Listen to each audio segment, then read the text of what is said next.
The hiss of the oxygen mask was the only thing keeping me tethered. My chest burned, lungs clawing for air. Then his hand reached in, my father. He tore the mask off like it was nothing. "Save it for someone who matters," he spat. The room spun. My mother laughed, cruel and sharp. "Who would ever love garbage like you?" Their faces blurred above me while monitors screamed. For a moment I thought I'd die there, not from the surgery, but from the hands of the people who raised me. But I didn't die. I memorized that moment, and I swore it would be the last time they ever laughed at my pain. There was a time when I thought love was unconditional, that parents protected you, that family was sanctuary. When I was a child, I clung to them. My father, towering, untouchable. My mother, soft when she wanted to be. I believed their approval meant safety. But cracks showed early. Mockery disguised as jokes. Affection rationed out like currency. Every mistake recorded, replayed, weaponized. I told myself it was normal, that all kids lived like this. Until the hospital, until that mask. That was the day illusion died. Survival changes your eyes. After I walked out of that ward, scarred and stitched, I began to see patterns I had ignored.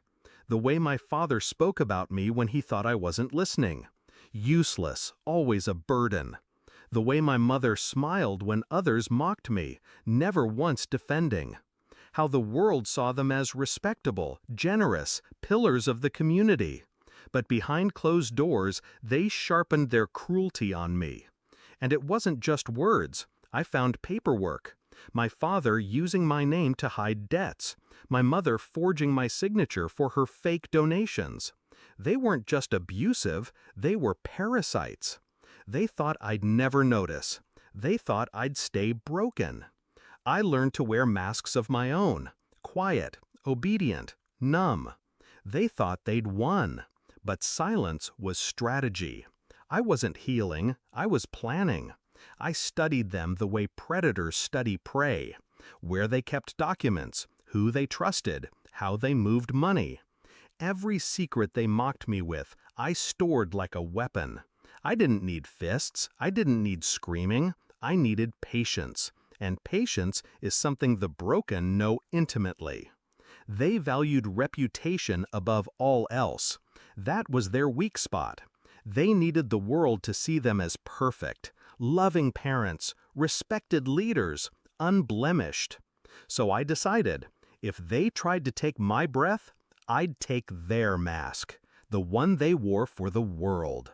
I collected proof, bank records, emails, voice recordings, not stolen, just left unguarded by people who assumed I was too stupid, too weak, too sick to understand. I built my case like an architect, brick by brick. Fraud, embezzlement, abuse, every angle covered, every detail airtight. And I chose the place for the reveal carefully, their charity gala, the one night they paraded as saints before donors and cameras. Perfect. The hall shimmered with chandeliers, champagne, laughter, everyone they needed to impress. My parents worked the room like royalty, shaking hands, collecting praise, smiling wide, the very picture of benevolence.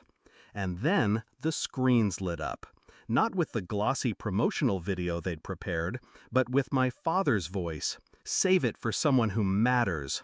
My mother's laugh followed. "Who would ever love garbage like you?" The room fell silent. You could hear the wine glasses set down, the sharp intake of breath. But I didn't stop there. One by one, files appeared. Stolen funds traced through their accounts. Forged signatures. Audio of them mocking donors, sneering about dumb sheep giving us money. Their empire of lies unraveled in front of their guests, in front of the cameras. They scrambled, shouting at staff to cut the feed, but it was everywhere. Screens, speakers, even the press had been tipped off, waiting with headlines ready. And I stood in the corner, calm, breathing steady.